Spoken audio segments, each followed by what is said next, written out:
Alors aujourd'hui dans cette vidéo-là, nous vous cause l'empirical et molecular formula. C'est un subtopic du chapitre numéro 3 qui appelle Formula, Stoichiometry and the Mole Concept. Souvent, les élèves appellent ça chapitre calcul. Et là, comment on peut trouver, c'est la partie H. Ici, qui nous peut accueillir aujourd'hui.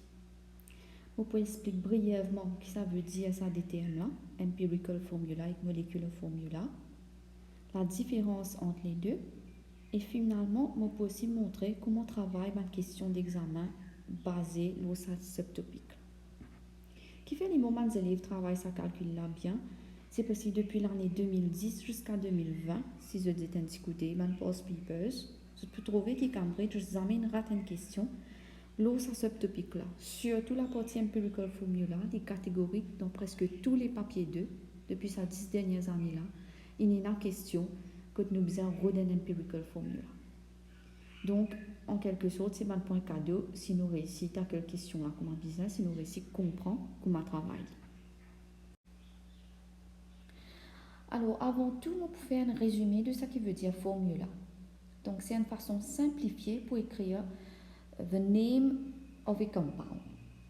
Qui nous servait pour écrire une formule, nous servait un symbole. Donc, dans un lower secondary class, quand on fait chimie, on apprend qu'il y a un élément, un common element, en général. En chimie, plus facile, nous servait un symbole pour représenter. Par exemple, oxygène nous servait le symbole O. Sodium nous servait le symbole Na. Alors, c'est ça un symbole-là qui se servait pour écrire une formule.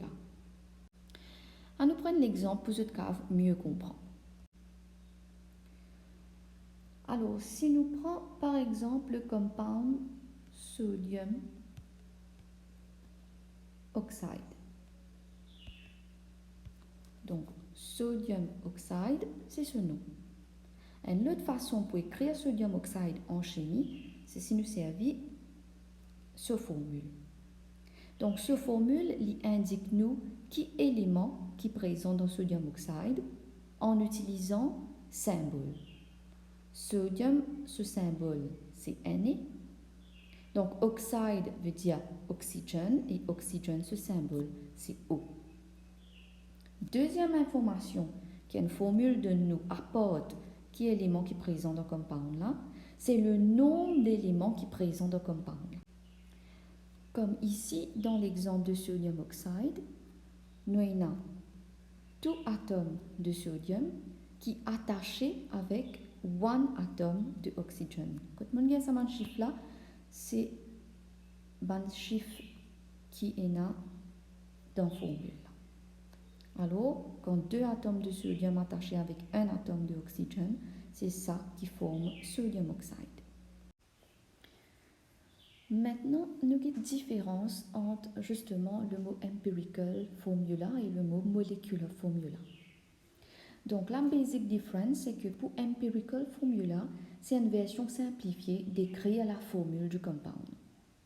Quelle information lui donne nous empirical formula? Il donne nous le type d'élément qui est présent dans sa compound là, parce qu'il nous trouve ce symbole, mais il ne parle pas de nous forcément the exact number of atoms qui est présent dans sa compound. C'est une version simplifiée. Et comment est-ce qu'il nous simplifie ça? C'est en faisant division. Je peux comprendre comment vous donne l'exemple. Tandis qu'une molecular formula, celui-là, il donne nous exact chemical formula du compound. Ça veut dire non seulement nous pouvons gagner type of atom qui est présent dans sa compound là en regardant les symboles, mais aussi il peut donner nous l'exact number of atoms qui est présent dans sa compound. Alors, on nous prend l'exemple. Donc, disons, nous prenons exemple de hyphine. Hyphine, c'est le nom du compound. Nous avons 10 façons qui nous capables de représenter dans une formule. Donc, soit nous écrire CH2 ou bien nous écrire Z2H4. CH2, c'est le empirical formula, tandis que C2H4, c'est le molecular formula. Donc normalement, c'est le molecular formula qui mieux représente ethene. Parce qu'en réalité, c'est vrai que ethene, it is made up of 2 atomes de carbone qui joignent ensemble. Et ensuite, chacun épaissorier 2 atomes of hydrogen qui nous donne un total de 4. Celui-là, appelle ça un structural formula, mais cette partie-là, c'est dans le chapitre que je peux prendre ça plus tard. Donc, C2H4, c'est le molecular formula, tandis que CH2, c'est le empirical formula. Donc, celui-là, nous sommes capables de connaître qu'en réalité, nous avons carbone et hydrogène présents dans les films. Ben, ce chiffre-là, il n'est pas reliable. Il n'est pas bien dit que nous, en réalité, combien de carbone et combien de hydrogène nous donne. Comment nous gagnons ce empirical formula? Nous prenons un chiffre depuis molecular formula, nous divisons by a common number. C'est-à-dire, ici, il y en a 2 et 4, je vais trouver, si je réduis ça to the simplest term, je vais faire diviser par 2. Et dans ce cas-là, 2 divisé par 2, c'est 1, donc carbone only. Et 4 divisé par 2, c'est 2, alors 2 atomes of hydrogen. Par contre, je tiens certaines substances, comme l'exemple qui me montrait, que ce molecular formula et que ce empirical formula, ils restent pareils. Donc, l'exemple qui nous prend ici, c'est water, ammonia avec magnesium oxide. Alors, dans water, nous avons 2 atomes de hydrogène qui est attaché avec un atome d'oxygène, en vérité. Pour ammonia, nous avons un atome de nitrogène qui est attaché avec 3 atomes de hydrogène, excusez-moi. Et après, pour magnesium oxide, nous avons un atome de magnésium qui est attaché avec un atome d'oxygène. Donc, pour ces 3 molécules formula-là, nous sommes capables de simplifier les faveurs. It is already simplified to the simplest ratio. Qui fait parce que 2 avec 1, nous ne pouvons pas diviser les faveurs. 1 avec 3, the same thing. Et 1 avec 1, it is already in the simplest ratio. Ce qui fait que le molecular formula et les empirical formula, les restent pareils.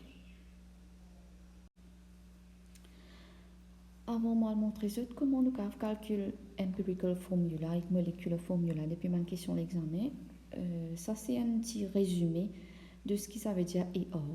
AR, Relative Atomic Mass, parce qu'il nous servi AR pour nous calculer empirical formula. Je vais go through it, sinon je préfère to your books pour gagner plus de détails.